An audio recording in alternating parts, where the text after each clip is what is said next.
Assalamualaikum warahmatullahi wabarakatuh. Di sini kami dari kelompok 3 akan mempresentasikan materi tentang PSAK 45 Pelaporan Keuangan Organisasi Nirlaba.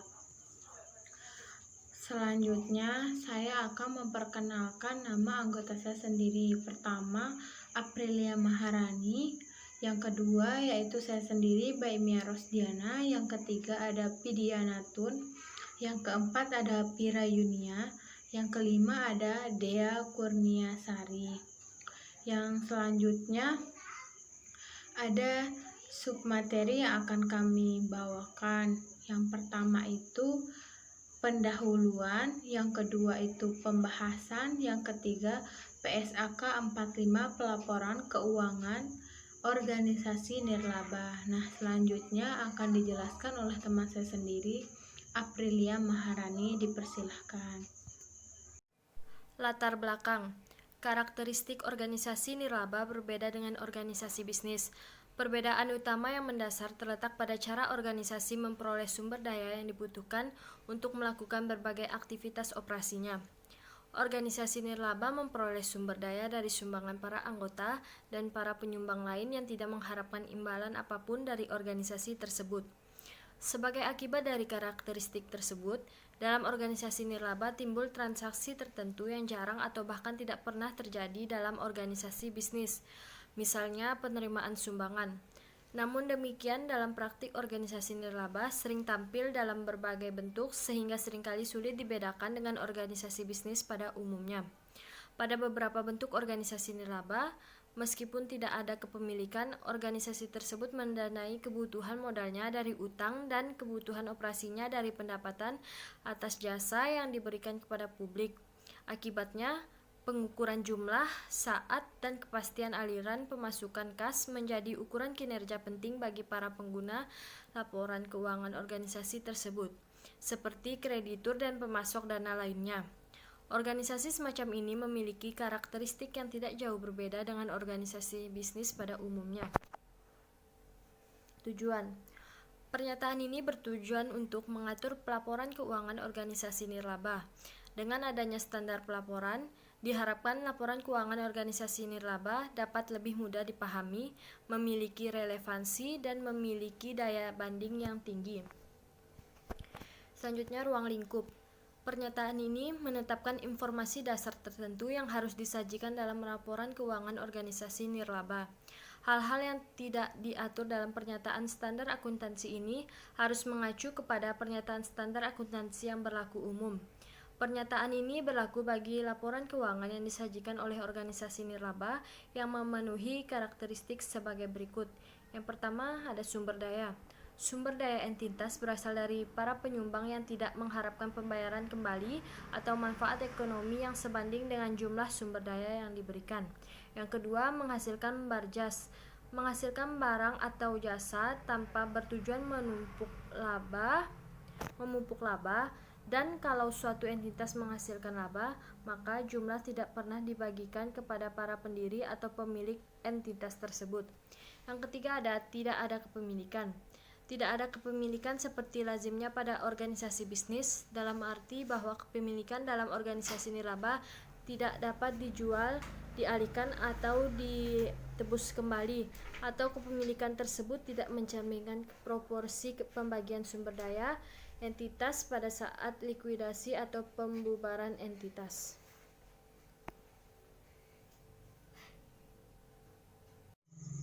Nah, selanjutnya itu ada definisi, ada beberapa istilah yang digunakan.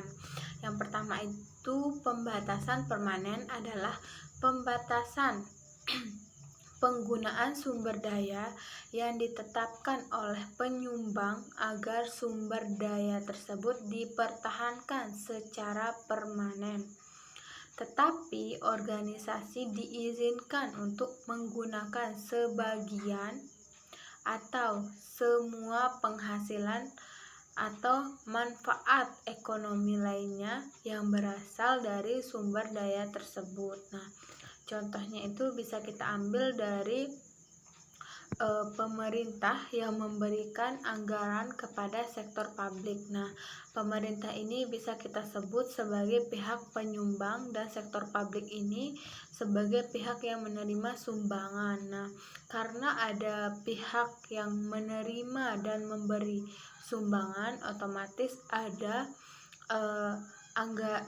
anggaran yang disumbangkan, di mana anggaran ini dalam bentuk sumber daya, yaitu anggaran yang dapat digunakan seluruhnya atau digunakan tidak seluruhnya, yaitu maksud saya itu bisa digunakan sebagian ataupun seluruhnya oleh sektor publik itu sendiri, tergantung dari kondisi atau realisasi dari sektor publik itu sendiri. Nah, di mana waktu penggunaannya itu bersifat permanen. Nah, selanjutnya itu pembatasan temporer. Nah, pembatasan permanen ini beda halnya dengan pembatasan temporer. Pembatasan temporer ini adalah pembatasan penggunaan sumber daya oleh penyumbang yang menetapkan agar sumber daya tersebut dipertahankan sesuai dengan periode tertentu atau sampai dengan terpenuhinya keadaan tertentu. Nah, pembatasan temporer ini bisa kita ambil contoh sebagai misalnya sektor publik yang membangun jembatan, dan jembatannya ini kan membutuhkan anggaran tambahan dari pemerintah. Nah, pemerintah memberikan anggaran tambahan kepada sektor publik. Nah, kemudian jika jembatan itu sudah selesai dikerjakan atau jembatan itu sudah jadi, maka anggaran tambahan itu di stop karena sudah jadi kan, jadi kayak udah di stop. Nah, itu yang bersifat sementara. Nah, beda halnya kan dengan yang tadi yang bersifat permanen. Nah, selanjutnya itu ada sumbangan terikat. Nah, karena ada sumbangan terikat, otomatis ada sumbangan yang tidak terikat. Nah, sumbangan terikat itu adalah sumber daya yang penggunaannya dibatasi untuk tujuan tertentu oleh penyumbang.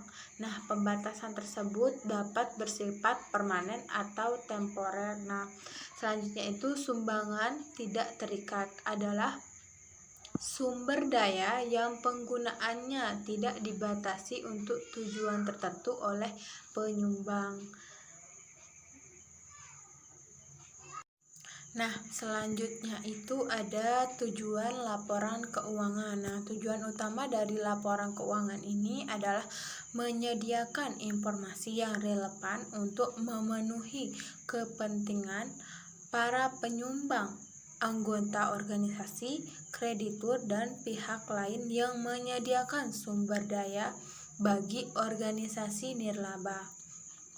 Nah, pihak pengguna laporan keuangan organisasi nirlaba ini memiliki kepentingan bersama dalam rangka menilai yang pertama itu jasa yang diberikan oleh organisasi nirlaba dan kemampuannya untuk terus memberikan jasa tersebut. Nah, yang kedua itu cara manajer melaksanakan tanggung jawabnya dan aspek lain dari kinerja mereka. Nah, maksud dari kata relevan ini yaitu di mana laporan keuangan ini itu saling berkaitan, seperti jurnal umum yang berkaitan dengan buku besar yang berkaitan dengan neraca. Pokoknya selanjutnya itu seterusnya saling berkaitan. Nah, laporan keuangan ini itu saling berkaitan. Nah, kalau manajer ini yang dimaksud dengan cara manajer melaksanakan tanggung jawabnya dan aspek lain dari kinerja mereka, maksudnya itu manajer itu tuh melakukan tanggung jawabnya sebagai manajer. Nah, manajer itu mengatur atau mengarahkan bawahannya agar melakukan kinerja yang baik atau agar memotivasi bawahannya. Selanjutnya itu ada tujuan laporan keuangan. Secara rinci, tujuan laporan keuangan termasuk catatan atas laporan keuangannya atau CALK adalah untuk menyajikan informasi mengenai beberapa hal. Yang pertama itu ada jumlah dan sifat aktiva, kewajiban dan aktiva bersih suatu organisasi. Nah, selanjutnya itu ada pengaruh transaksi, peristiwa dan situasi lainnya yang mengubah nilai dan sifat aktiva bersih. Yang selanjutnya itu ada jenis dan jumlah arus masuk dan arus keluar sumber daya dalam satu periode dan hubungan antara keduanya. Jadi hubungan antara arus dan sumber daya. Selanjutnya itu ada cara suatu organisasi mendapatkan dan membelanjakan kas, memperoleh pinjaman dan melunasi pinjaman, dan faktor lainnya yang berpengaruh pada likuiditas. Nah, selanjutnya itu ada cara organisasi ini bagaimana mereka itu mendapatkan kas, bagaimana cara mereka itu membelanjakan atau bisa kita bilang anggaran yang diberikan oleh pemerintah. Nah, itu tuh bagaimana caranya juga mereka itu melunasi hutang-hutang mereka. Nah, yang selanjutnya itu ada usaha jasa suatu organisasi. Nah, setiap laporan keuangan itu menyediakan informasi yang berbeda, di mana informasi ini dalam suatu laporan keuangan biasanya itu melengkapi informasi dalam laporan keuangan yang lainnya. Nah, yang selanjutnya itu akan dijelaskan oleh teman saya sendiri, Pidianatun. Terima kasih. Baik, selanjutnya ada laporan posisi keuangan. Tujuan laporan posisi keuangan ini adalah untuk menyediakan informasi mengenai aktiva, kewajiban, dan aktiva bersih, serta informasi mengenai hubungan antara unsur-unsur tersebut pada waktu tertentu. Terus, informasi dalam laporan posisi keuangan ini tuh digunakan bersama pengungkapan dan informasi dalam laporan keuangan lainnya dalam membantu para penyumbang, anggota organisasi, kreditur, dan pihak-pihak lain untuk menilai kemampuan organisasi untuk memberikan jasa secara berkelanjutan, serta likuiditas, fleksibilitas keuangan, kemampuan untuk memenuhi kewajibannya dan kebutuhan pendanaan eksternal. Terus laporan posisi keuangan ini tuh mencakup organisasi secara keseluruhan dan harus menyajikan total aktiva, kewajiban, dan aktiva bersih. Selanjutnya ada klasifikasi aktiva dan kewajiban. Organisasi biasanya melaporkan masing-masing unsur aktiva dan kelompok yang homogen seperti kas dan setara kas, piutang pasien, pelajar anggota, dan penerima jasa lainnya. Terus persediaan, sewa asuransi, dan jasa lainnya yang dibayar di muka. Terus surat berharga atau efek dan investasi jangka panjang lainnya, tanah, gedung peralatan, serta aktiva tetap lainnya yang digunakan untuk menghasilkan barang dan jasa. Terus informasi likuiditas yang diberikan secara informasi likuiditasnya itu disajikan sebagai berikut. Yang pertama itu menyajikan aktiva secara urutan likuiditasnya, dan kewajiban itu berdasarkan tanggal jatuh temponya. Terus mengelompokkan aktiva tuh ke dalam lancar dan tidak lancar, sedangkan kewajiban tuh ke dalam jangka panjang dan jangka pendek. Terus tuh mengungkapkan informasi mengenai likuiditas aktiva tuh atau saat jatuh temponya. Terus kewajiban termasuk pembatasan penggunaan aktiva pada catatan atas laporan keuangan. Terus klasifikasi aktiva bersih atau tidak terikat. Nah, laporan posisi keuangan itu menyajikan jumlah masing-masing kelompok aktiva bersih berdasarkan ada atau tidaknya pembatas atau penyumbang, yaitu terikat secara permanen atau secara temporer dan tidak terikat. Terus informasi mengenai sifat dan jumlah dari pembatasan permanen atau temporer diungkapkan dengan cara menyajikan jumlah tersebut dalam laporan keuangan atau dalam catatan atas laporan keuangan. Terus pembatasan permanen terhadap aktiva seperti tanah atau karya seni yang disumbangkan untuk tujuan tertentu, untuk dirawat dan tidak untuk dijual. Yang kedua, aktiva yang disumbangkan untuk investasi yang mendatangkan pendapatan secara permanen. dapat disajikan sebagai unsur terpisah dalam kelompok aktiva bersih yang penggunaannya dibatasi secara permanen atau disajikan dalam catatan atas laporan keuangan.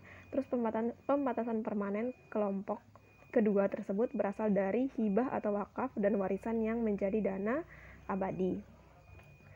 Pembatasan temporer terhadap sumbangan berupa aktiva operasi tertentu, investasi untuk jangka waktu tertentu, penggunaan selama periode tertentu di masa depan, atau pemerolehan aktiva tetap dapat disajikan sebagai unsur terpisah dalam kelompok aktiva bersih yang penggunaannya dibatasi secara temporer atau disajikan dalam catatan atas laporan keuangan. Terus pembatasan temporer oleh penyumbang dapat berbentuk pembatasan waktu atau pembatasan penggunaan atau keduanya. Terus aktiva bersih tidak terikat umumnya meliputi pendapatan dari jasa, pendapatan barang, sumbangan, dan dividen atau hasil investasi. Dikurangi beban untuk memperoleh pendapatan tersebut. Terus batasan terhadap penggunaan aktiva bersih itu tidak terikat, dapat berasal dari sifat organisasi, lingkungan operasi, dan tujuan organisasi yang tercantum dalam akte pendirian, dan dari perjanjian kontraktual dengan pemasok, kreditur, dan pihak lain yang berhubungan dengan organisasi. Terus informasi mengenai batasan-batasan tersebut umumnya disajikan dalam CALK. Selanjutnya itu ada laporan aktivitas.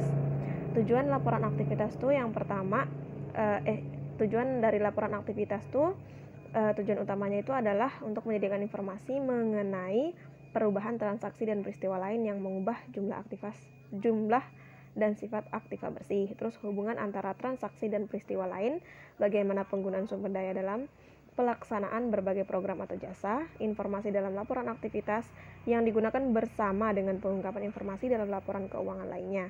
Terus dapat membantu para penyumbang, anggota organisasi, kreditur, dan pihak lainnya untuk mengevaluasi kinerja dalam suatu periode, menilai upaya, kemampuan, dan kesinambungan organisasi dan memberikan jasa, serta menilai pelaksanaan tanggung jawab dan kinerja manajer. Terus perubahan kelompok aktiva bersih. Laporan aktiva menyajikan jumlah perubahan aktiva bersih terikat permanen, terikat temporer, dan tidak terikat dalam suatu periode. Terus yang selanjutnya itu adalah klasifikasi pendapatan beban, keuntungan, dan kerugian. Nah, laporan aktivitas itu menyajikan pendapatan sebagai penambah aktiva bersih tidak terkait, kecuali jika penggunaannya dibatasi oleh penyumbang, dan menyajikan beban sebagai pengurang aktiva bersih tidak terikat. Terus sumbangan itu disajikan sebagai penambah aktiva bersih tidak terikat permanen atau terikat temporer, tergantung pada ada tidaknya pembatasan. Serta laporan aktivitas juga menyajikan keuntungan dan kerugian yang diakui dari investasi dan aktiva lainnya sebagai penambah atau pengurang aktiva bersih tidak terikat, kecuali jika penggunaannya dibatasi. Dan juga ada klasifikasi pendapatan, beban, keuntungan, dan kerugian dalam kelompok aktiva bersih tidak menutup peluang adanya klasifikasi tambahan dalam laporan aktivitas. Tambahannya itu yang selanjutnya ada informasi pendapatan dan beban. Laporan aktivitas menyajikan jumlah pendapatan dan beban secara bruto, namun demikian pendapatan investasi dapat disajikan secara neto dengan syarat-syarat beban-beban terikat seperti beban penitipan dan beban penasehat investasi diungkap dalam CALK. Terus laporan aktivitas menyajikan jumlah neto keuntungan dan kerugian yang berasal dari transaksi insidental atau peristiwa lain yang berada di luar pengendalian organisasi dan manajemen. Misalnya keuntungan atau kerugian penjualan tanah dan gedung yang tidak digunakan lagi. Baik, selanjutnya ada laporan aktivitas. Yang pertama itu informasi pemberian jasa. Laporan aktivitas atau catatan atas laporan keuangan harus menyajikan informasi mengenai beban menurut klasifikasi fungsional, seperti menurut kelompok program jasa utama atau dan aktivitas pendukungnya. Klasifikasi secara fungsional bermanfaat untuk membantu para penyumbang, kreditur, dan pihak lain dalam menilai pemberian jasa dan penggunaan sumber daya. Di samping itu pula penyajian klasifikasi beban secara fungsional, organisasi nirlaba dianjurkan untuk menyajikan informasi tambahan mengenai beban menurut sifatnya, misalnya berdasarkan gaji, sewa, listrik, bunga, dan penyusutannya. Selanjutnya ada program pemberian jasa, merupakan aktivitas untuk menyediakan barang dan jasa kepada para penerima manfaat, pelanggan atau anggota dalam rangka pencapaian tujuan atau misi organisasi. Pemberian jasa tersebut merupakan tujuan dan hasil utama yang dilaksanakan melalui berbagai program utama. Lanjutannya itu ada aktivitas pendukung, meliputi semua aktivitas selain program pemberian jasa. Umumnya aktivitas pendukung meliputi aktivitas manajemen dan umum, pencapaian dana, dan pengembangan anggota. Aktivitas manajemen dan umum meliputi pengawasan, manajemen bisnis, pembukuan, penganggaran, pendanaan, dan aktivitas administrasi lainnya. Dan semua aktivitas manajemen dan administrasi kecuali pemberian jasa atau pencapaian dana. Aktivitas pencarian dana meliputi publikasi dan kampanye pencarian dana, pengadaan daftar alamat penyumbang, pelaksanaan acara khusus pencarian dana, pembuatan dan penyebaran manual, petunjuk, dan bahan lainnya.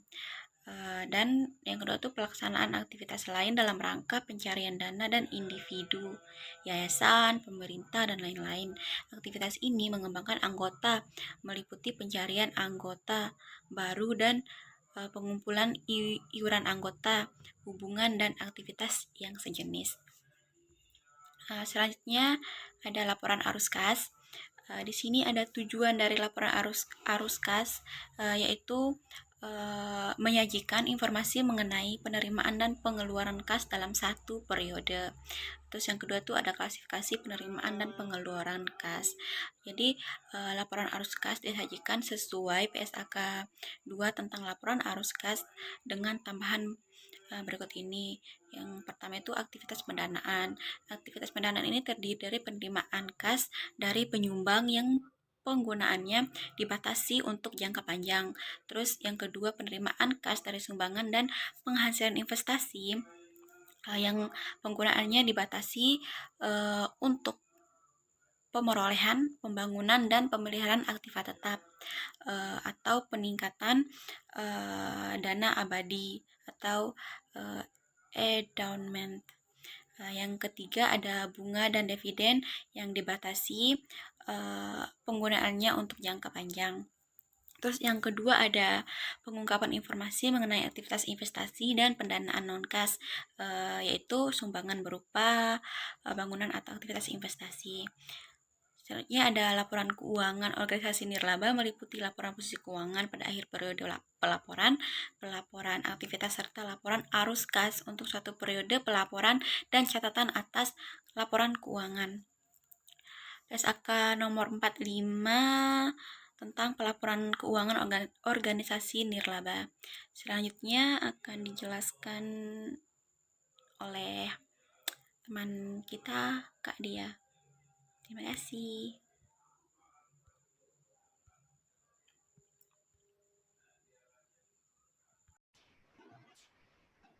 Laporan posisi keuangan meliputi dua bagian, yaitu klasifikasi aktiva bersih terikat dan tidak terikat, dan juga klasifikasi aktiva dan kewajiban. Klasifikasi aktiva bersih terikat atau tidak terikat, laporan posisi keuangan menyajikan jumlah masing-masing kelompok aktiva bersih berdasarkan ada atau tidaknya pembatasan oleh penyumbang, yaitu terikat secara permanen, terikat secara temporer, dan tidak terikat. Informasi mengenai sifat dan jumlah dari pembatasan permanen atau temporer diungkapkan dengan cara menyajikan jumlah tersebut dalam laporan keuangan atau dalam catatan atas laporan keuangan. Selanjutnya yaitu klasifikasi aktiva dan kewajiban. Informasi likuiditas diberikan dengan cara sebagai berikut ini. Yang pertama yaitu menyajikan aktiva berdasarkan urutan likuiditas dan kewajiban berdasarkan tanggal jatuh tempo. Kedua, mengelompokkan aktiva ke dalam lancar dan tidak lancar, dan kewajiban ke dalam jangka pendek dan jangka panjang. Yang ketiga yaitu mengungkapkan informasi mengenai likuiditas aktiva atau saat jatuh temponya kewajiban termasuk pembatasan penggunaan aktiva pada CALK. Laporan aktivitas. Laporan aktivitas ada dua bagian, yaitu tujuan dan fokus laporan aktivitas dan juga perubahan kelompok aktiva bersih. Tujuan dan fokus laporan aktivitas yaitu laporan aktivitas difokuskan pada organisasi secara keseluruhan dan menyajikan perubahan jumlah aktiva bersih selama suatu periode. Perubahan aktiva bersih dalam laporan aktivitas tercermin pada aktiva bersih atau ekuitas dalam laporan posisi keuangan. Perubahan kelompok aktiva bersih. Laporan aktivitas menyajikan jumlah perubahan aktiva bersih terikat permanen, terikat temporer, dan tidak terikat dalam suatu periode. Yang pertama yaitu klasifikasi pendapatan beban, keuntungan, dan kerugian. Laporan aktivitas menyajikan pendapatan sebagai penambah aktiva bersih tidak terikat, kecuali jika penggunaannya dibatasi oleh penyumbang, dan menyajikan beban sebagai pengurang aktiva bersih tidak terikat. Sumbangan disajikan sebagai penambah aktiva bersih tidak terikat permanen, atau terikat temporer, tergantung pada ada tidaknya pembatasan. Dalam hal sumbangan terikat yang pembatasannya tidak berlaku lagi dalam periode yang sama, dapat disajikan sebagai sumbangan tidak terikat sepanjang disajikan secara konsisten dan diungkapkan sebagai kebijakan akuntansi. Laporan aktivitas menyajikan keuntungan dan kerugian yang diakui dari investasi dan aktiva lain atau kewajiban sebagai penambah atau pengurang aktiva bersih tidak terikat kecuali jika penggunaannya dibatasi. Selanjutnya, informasi pendapatan dan beban. Laporan aktivitas menyajikan jumlah pendapatan dan beban secara bruto. Namun demikian, pendapatan investasi dapat disajikan secara neto dengan syarat beban-beban terkait, seperti beban penitipan dan beban penasihat investasi, diungkapkan dalam catatan atas laporan keuangan.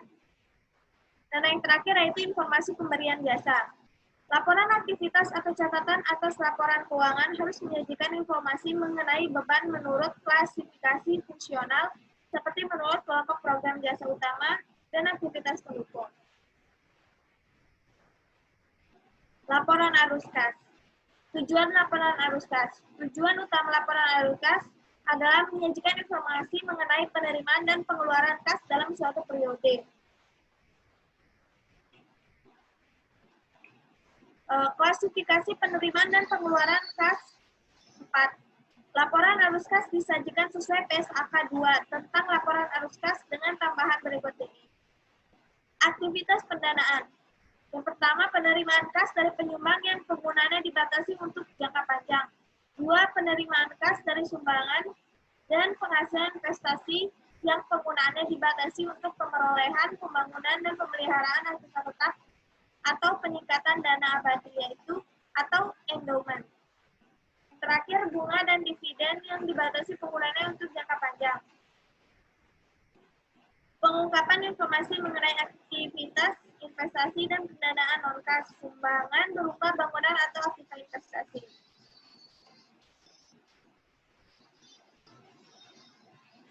Sangat berlaku efektif. Pernyataan ini efektif berlaku untuk penyusunan dan penyajian laporan keuangan yang mencakup periode laporan yang dimulai pada atau setelah tanggal 1 Januari 2000. Penerapan lebih dini sangat dianjurkan.